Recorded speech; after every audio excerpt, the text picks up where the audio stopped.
Hi all, welcome to football arena. World കപ്പിലെ ആദ്യ മത്സരത്തിൽ അർജന്റീനയുടെ എതിരാളികൾ അൾജീരിയയാണ്. സമീപകാലത്ത് മികച്ച പ്രകടനം നടത്തുന്ന ടീമാണ് അൾജീരിയ. റിയാദ് മഹ്റസിനെ പോലെയുള്ള ഒരു പിടി സൂപ്പർ താരങ്ങൾ അവിടെയുണ്ട്. ഏതായാലും ഈ മത്സരത്തിന് മുന്നോടിയായി അർജന്റീനയെക്കുറിച്ച് റിയാദ് മഹ്റസ് ഇപ്പോൾ സംസാരിച്ചിട്ടുണ്ട്.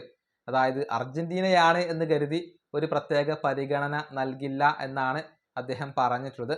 നേരത്തെ മറ്റൊരു അൾജീരിയൻ താരമായ ഹാജ് മൂസ ഇത്തരത്തിലുള്ള ഒരു സ്റ്റേറ്റ്മെന്റ് തന്നെയായിരുന്നു നടത്തിയിരുന്നത്.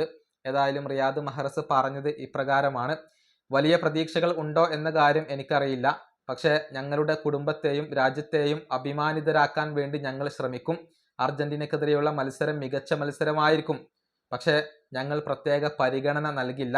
എല്ലാ മത്സരങ്ങളെയും പരിഗണിക്കുന്ന പോലെ തന്നെയാണ് അർജന്റീനക്കെതിരെയുള്ള മത്സരത്തെയും പരിഗണിക്കുക. എന്താണ് സംഭവിക്കുക എന്നുള്ളത് നോക്കാം, പക്ഷേ ഞങ്ങൾ റെഡി ആയിരിക്കും. ഇതാണ് റിയാദ് മഹ്റസ് പറഞ്ഞിട്ടുള്ളത്. അർജന്റീനക്കായിക്കൊണ്ട് ഒരു പ്രത്യേക പരിഗണന നൽകില്ല എന്ന ഒരു സ്റ്റേറ്റ്മെന്റ് ആണ് അദ്ദേഹം നടത്തിയിട്ടുള്ളത്.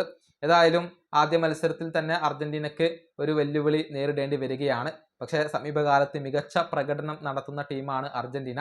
തുടക്കത്തിൽ തന്നെ ഒരു മികച്ച വിജയം നേടിക്കൊണ്ട് അർജന്റീന ഒരു സ്റ്റേറ്റ്മെന്റ് നടത്തും എന്നാണ് ഇപ്പോൾ ആരാധകർ പ്രതീക്ഷിക്കുന്നത്. ഈ വീഡിയോ അവസാനിപ്പിക്കുന്നു. അടുത്തൊരു വീണ്ടും കാണാം.